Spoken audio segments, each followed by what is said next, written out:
This is a penny.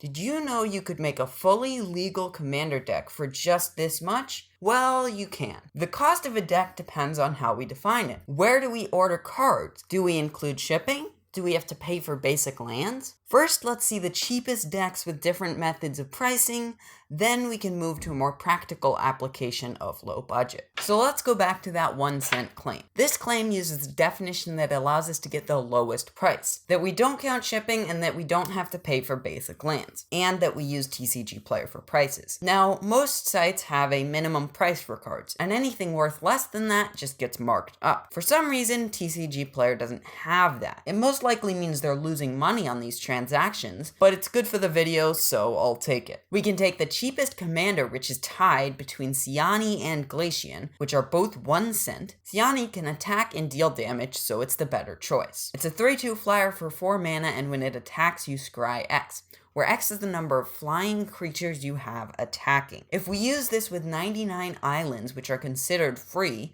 then congratulations, we have a 1 cent deck. Now, clearly this deck has too many lands and wouldn't really work. So let's make it so we have to pay for basics and keep shipping free. This essentially means we can only run 1 cent cards, since there's enough 1 cent cards to make a deck. This creates the opposite issue though. There are no lands worth 1 cent, so we have to run a landless deck. So I run 99 penny cards and our commander, Siani, Eye of the Storm. This makes the deck exactly $1. Now we move to the harshest rules. You have to pay for shipping and basic lands. So what is the cheapest deck with those guidelines? I can search TCG Player for cards below 1 cent that can go in direct, and start building a deck that way. The good news is there's 1160 results. The bad news is that there are 1160 results.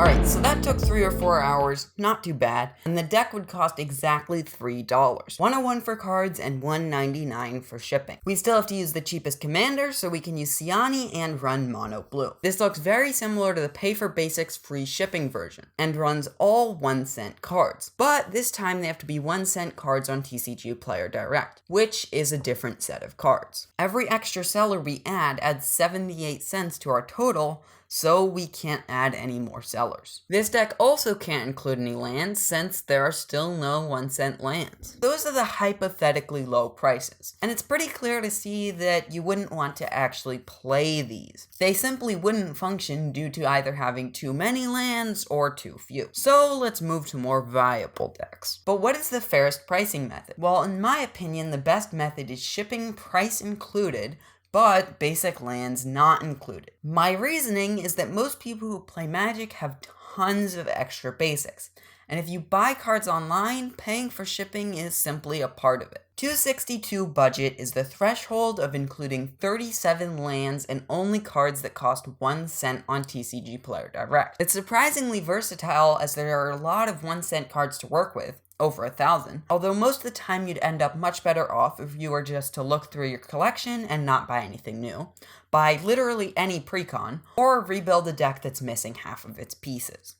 It's mostly a novelty and is going to have a hard time competing, even in Battlecruiser. Here's an example of a list I built. I took the pay for shipping, pay for basics deck, cut some of the worst cards, then added some lands. It uses Siani, Eye of the Storm as the commander, and is a flyer deck. It is a bit slow, and the flyers aren't particularly powerful, but the damage from attacking adds up over time, and our commander can really help dig to the better cards. You could also run 99 Mountain Ashling for $277, and it would most likely outperform another $3 deck. If you end up with less life than your opponents, you're pretty screwed. You might be able to solve this with attacking, but if someone deals damage to you early, there's not very much you can do. $5 budget gets you insane amounts of extra freedom compared to $3 budget, and a carefully curated list could actually compete in Battlecruiser. You have to think of this as $3 budget though, because shipping is $1.99. I'll use this talrand deck as an example. The general idea is that you play talrand and then spam tons and tons of instants and sorceries. Get tons of drakes and attack with those drakes.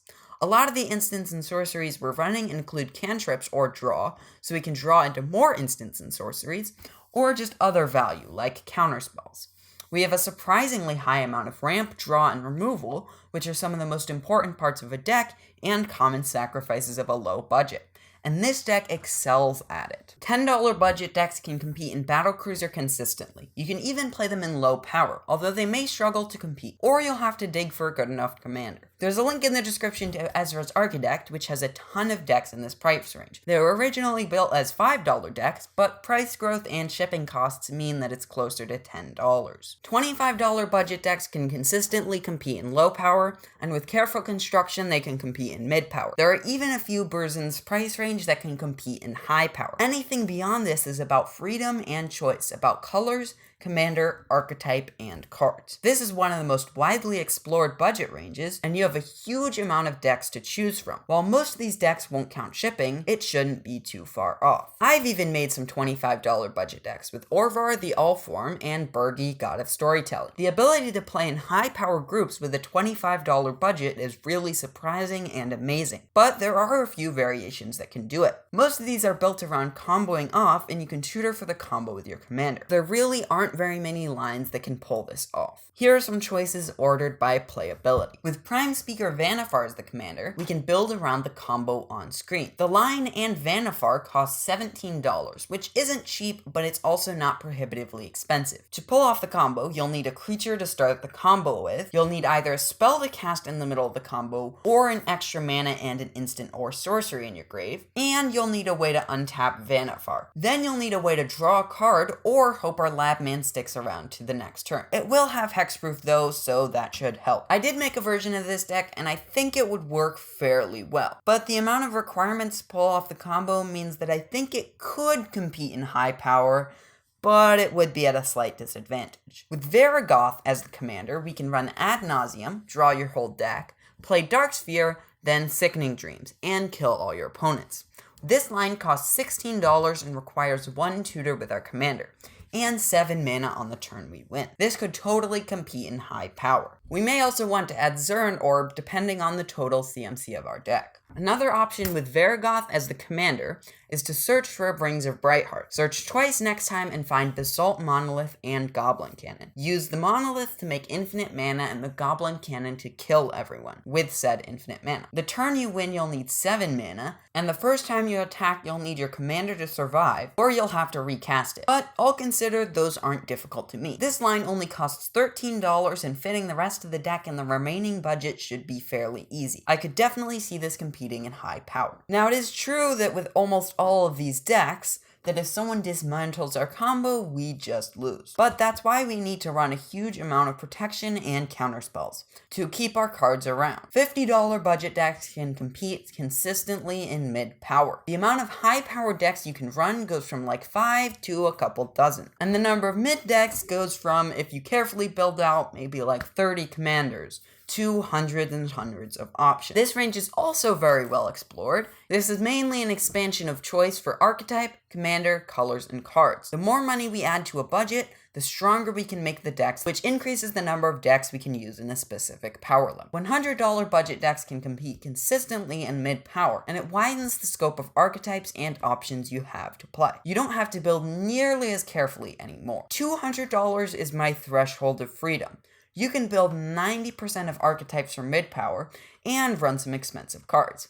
If you compare the difference between a $200 and a $500 deck, it's not huge. You won't be able to play every high-powered deck, but you will be able to play a large portion of them. It's going to be extremely difficult to compete in max power with budget, because everyone is running the most powerful decks in the format. If it's weaker CEDH decks, you might be able to run something below $350. But all the examples Play EDH gives of max power decks cost over $3,000. So my best recommendation is to just proxy your competitive deck to save money and be able to run a more expensive deck. But what amount of colors are the best for building budget decks? Well, let's get the easy ones out of the way.